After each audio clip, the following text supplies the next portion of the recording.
Les 3 meilleurs présidents d'Afrique subsaharienne en 2025. On commence par le 3e. C'est au Sénégal. On a le président Bassirou Diomaye Faye. Mais on a mis Sonko parce que, voilà, vous-même vous connaissez la situation chez nous. Pourquoi ils sont 3e? Parce qu'ils sont venus, ils ont fait quelque chose que personne n'a pu faire actuellement en Afrique. C'est-à-dire des jeunes qui arrivent, qui affrontent le système en place, qui arrivent à non seulement faire basculer les choses, changer les choses, prendre le pouvoir et gagner à 54%. C'est un exploit. C'est du jamais vu en Afrique. Et en plus de ça, Ousmane Sonko, étant écarté, il a désigné son numéro 2. C'est-à-dire, tellement il a confiance en lui, il a dit, allez voter pour lui et puis il va gagner. Tout le monde allait voter pour lui. C'est ce qui vous donne l'ampleur du contrôle qu'il a au niveau de ses partisans. Le FMI a suspendu le Sénégal, ils n'ont pas négocié. Tellement ils ont confiance en eux, ils ont demandé au peuple du Sénégal de sortir l'argent de leur poche pour qu'ils puissent gérer le Sénégal. Et le peuple a sorti de l'argent de sa poche. Ils ont mis environ jusqu'à 400 milliards ou je ne sais plus combien. C'est quelque chose de nouveau en Afrique. On a l'impression, comme je dis, Ousmane, Nelson, Mandela, Sonko.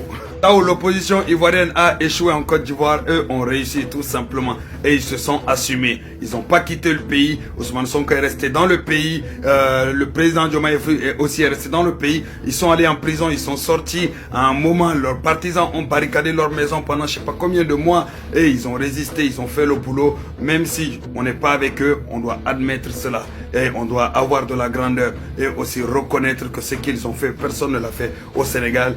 D'ailleurs, ni d'ailleurs en Afrique. Numéro 2, Brice Clotaire Oligui du Gabon. Pourquoi? Je vous explique.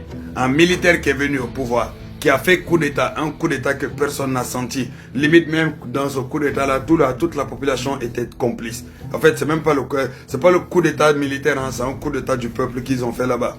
Après qu'ils sont venus au pouvoir, ils auraient pu rester là-bas à faire de la dictature ou faire le militaire ou autre. Non, immédiatement derrière, ils ont organisé des élections. Le peuple est parti voter pour Brice Clotaire Oligui, qui est aujourd'hui le président légal de la République du Gabon, avec 94% de participation, si je ne me trompe pas. C'est rare, c'est très rare de voir un militaire qui fait coup d'état et puis immédiatement il organise des élections et il participe et il gagne. Cela montre que non seulement c'est un coup d'état qu'il a fait, mais il a rectifié ce coup d'état là en montrant que le peuple l'a choisi. Et personnellement, quand tu es un militaire au pouvoir, si tu as confiance en toi, tu organises des élections et puis tu gagnes légalement, tu diriges le pays légalement. C'est ma vision, c'est ma façon de voir les choses. Voilà pourquoi le président du Gabon, Brice Clotaire Oligui, prend la 2e place. À la 1re place, sans débat, sans hésitation, son excellence, le roi,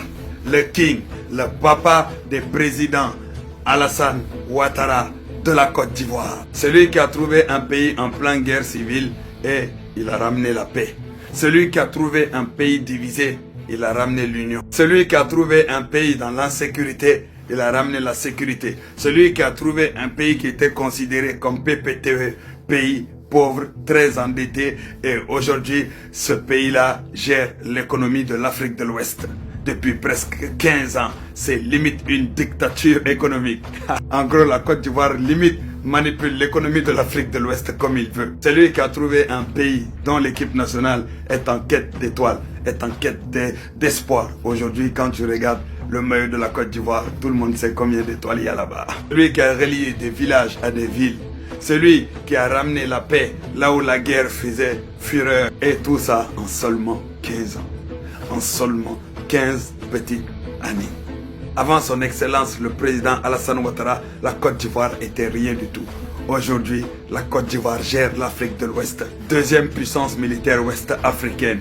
Mais moi, je dis première puissance militaire ouest-africaine. Parce que comme j'aime bien le dire, les meilleures armées, c'est ceux qui arrivent à protéger leur pays. Et quand celui qu'on dit première, là, lui, il n'arrive toujours pas à bien gérer au niveau de ses frontières. Parce qu'il y a toujours énormément d'attaques pour le premier. Donc moi, je considère la Côte d'Ivoire comme première puissance militaire ouest-africaine. Et quand les autres pays autour de lui ont besoin, la Côte d'Ivoire est présente et aide, non seulement gère son pays, mais aide aussi ses voisins à avancer. Donc oui, ce président-là, ce n'est pas seulement le président de la Côte d'Ivoire, c'est le président de toute l'Afrique.